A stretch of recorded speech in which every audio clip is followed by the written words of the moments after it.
بسم اللہ الرحمن الرحیم۔ کیا مرد و خواتین کے لیے جنابت کی حالت میں غسل کے بنا سونا جائز ہے؟ اس بارے میں حضرت محمد صلی اللہ علیہ وسلم نے کیا فرمایا، جاننے کے لیے ویڈیو کو مکمل دیکھیں۔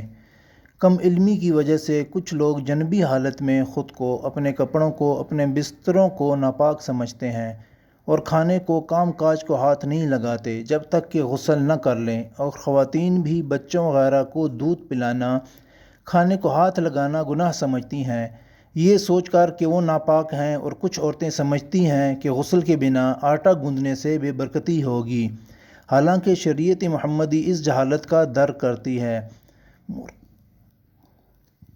جنبی مرد یا عورت کے لیے صرف نماز، طواف اور مسجد میں ٹھہرنا حرام ہے، لیکن اس کے علاوہ باقی تمام کام کرنا جائز ہے، لہٰذا مرد عورت پر کوئی حرج نہیں کہ وہ جنبی حالت میں عام روٹین کے کام کاج کریں، کھانا تیار کر لیں یا پھر گھر کے دوسرے کام کاج نپٹانے بھی جائز ہیں، اور اسی طرح ماں بچے کو دودھ پلا سکتی ہے۔ اس پر کئی ایک دلائل موجود ہیں۔ حضرت حذیفہ رضی اللہ تعالیٰ عنہ بیان کرتے ہیں کہ نبی کریم صلی اللہ علیہ وسلم ان سے ملے تو آپ مصافحہ کے لیے ہاتھ پھیلاتے ہوئے ان کی طرف بڑھے تو حضرت حذیفہ رضی اللہ تعالیٰ عنہ نے کہا کہ میں جنبی ہوں۔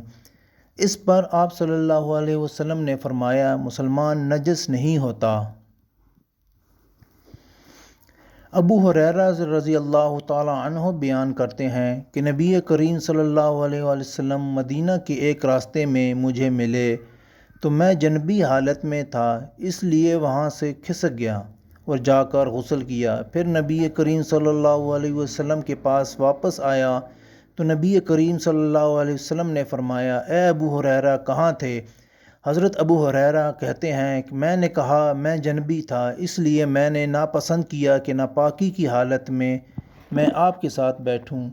تو نبی کریم صلی اللہ علیہ وسلم فرمانے لگے، مسلمان ہرگز ناپاک نہیں ہوتا۔ حالت جنابت کی نجاست حکمی ہوتی ہے، حسی نہیں، لہٰذا جنبی حالت میں بیٹھنے سے جگہ نجس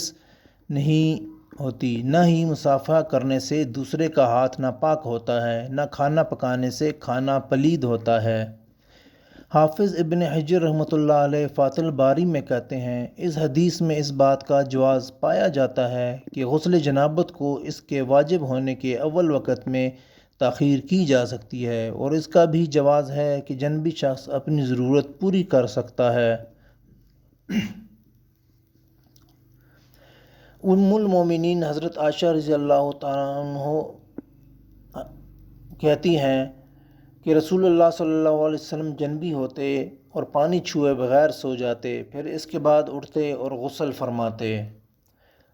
ابو بکر بن عبد الرحمن کہتے ہیں، میرے باپ عبد الرحمن مجھے ساتھ لے کر حضرت عائشہ رضی اللہ تعالیٰ عنہ کی خدمت میں حاضر ہوئے۔ حضرت عائشہ رضی اللہ تعالیٰ عنہ نے کہا کہ نبی کریم صلی اللہ علیہ وسلم صبح جنبی ہونے کی حالت میں کرتے، احتلام کی وجہ سے نہیں بلکہ اپنی بیوی کے ساتھ جماع کی وجہ سے۔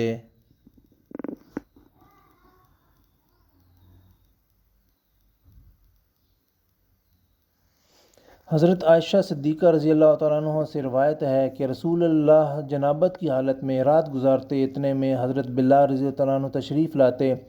نماز کے لیے اذان کہتے، آپ صلی اللہ علیہ وآلہ وسلم کھڑے ہوتے اور غسل فرماتے، میں ان کے سر سے پانی گرتا ہوا دیکھ رہی ہوتی تھی کہ آپ تشریف لے جاتے، کچھ دیر بعد مجھے آپ کی آواز نماز فجر سے سنائی دیتی۔ حضرت عائشہ صدیقہ رضی اللہ تعالیٰ عنہ فرماتی ہیں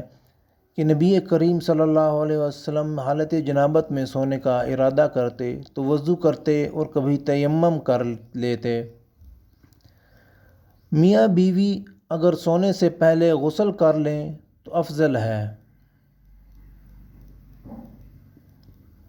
عبداللہ بن قیس رضی اللہ تعالیٰ عنہ کی حدیث میں ہے، وہ کہتے ہیں کہ میں نے حضرت عائشہ رضی اللہ تعالیٰ عنہ سے پوچھا کہ نبی کریم صلی اللہ علیہ وسلم جنابت کی حالت میں کیا کرتے تھے؟ کیا وہ سونے سے قبل غسل کرتے یا غسل کرنے سے پہلے بھی سو جایا کرتے تھے؟ حضرت عائشہ صدیقہ کہتی ہیں، وہ دونوں طرح ہی کیا کرتے تھے، کبھی آپ غسل کر لیتے، پھر آرام فرماتے، اور کبھی کبھی وضو کر لیا کرتے اور سو جاتے تھے۔ وہ کہتے ہیں کہ میں نے کہا اللہ کا شکر ہے کہ جس نے اس معاملے میں آسانی رکھی ہے۔ حضرت عمر فاروق رضی اللہ تعالیٰ عنہ نے سرکار دو عالم صلی اللہ علیہ وسلم سے عرض کیا کہ مجھے رات کو جنابت لاحق ہوتی ہے، یعنی احتلام یا جماع سے غسل واجب ہوتا ہے۔ آپ صلی اللہ علیہ وسلم نے فرمایا کہ اسی وقت وضو کر کے عضو کو دھو کر سو جایا کرو۔ ابو ہریرہ رضی اللہ تعالیٰ عنہ بیان کرتے ہیں کہ نماز کے لیے اقامت ہوگی اور لوگ ایک مرتبہ صف بندی کر لیں تو رسول صلی اللہ علیہ وسلم نکلے، یہاں تک کہ جب اپنی جگہ سے کھڑے ہو گئے تو آپ کو یاد آیا کہ آپ نے غسل نہیں کیا ہے۔ آپ نے لوگوں سے کہا کہ تم سب اپنی جگہ پر رہو۔ پھر آپ گھر واپس گئے اور ہمارے پاس آئے تو آپ کے سر مبارک سے پانی ٹپک رہا تھا، اور حال یہ تھا کہ آپ نے غسل کر رکھا تھا اور ہم سب باندھے کھڑے تھے۔ ابن عمر رضی اللہ تعالیٰ عنہ بیان کرتے ہیں کہ عمر بن خطاب رضی اللہ تعالیٰ عنہ نے رسول الکریم صلی اللہ علیہ وسلم سے پوچھا کہ ہم میں سے کوئی ایک جنابت کی حالت میں سونا چاہے تو جنبی حالت میں ہی سو سکتا ہے؟ تو رسول اللہ صلی اللہ علیہ وسلم کا فرمان تھا کہ جب تم میں سے کوئی وضو کر لے تو وہ جنبی حالت میں سو سکتا ہے۔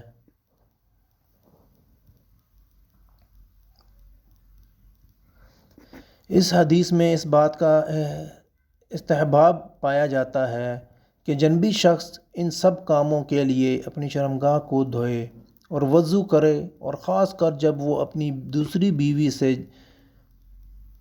جمع کرنا چاہے جس سے جمع نہیں کیا، اس کے لیے اپنے عضو تناسل کو دھونا یقیناً مستحب ہے۔ ہم بستری کے بعد افضل یہی ہے کہ آدمی جلدی غسل کر کے پاک صاف ہو جائے، لیکن اگر نماز کے وقت تک غسل کو مؤخر کر دیں تو گناہ گار نہیں ہوگا۔ البتہ فجر تک غسل نہ کرنے کی صورت میں اگر ہم بستری کے بعد سونا ہو تو بہتر یہ ہے کہ آدمی استنجا اور وضو کر لے پر سو جائیں اور پھر بیدار ہو کر غسل کر لیں۔ ان تمام احادیث مبارکہ سے پتہ چلا کہ غسل کے بغیر سونا کھانا سب جائز ہے، مگر غسل کرے تو زیادہ بہتر ہے، یا کم از کم جب تک غسل نہیں کرنا تب تک وضو کر لے۔ یہ وضو کرنا بہتر ہے، واجب نہیں۔ یہ وضو کرنا جنبی کے سونے کے لیے طہارت ہے، یعنی جنبی وضو کر کے سویا تو گویا وہ پاک سویا۔ لہٰذا اس حدیث سے معلوم ہوا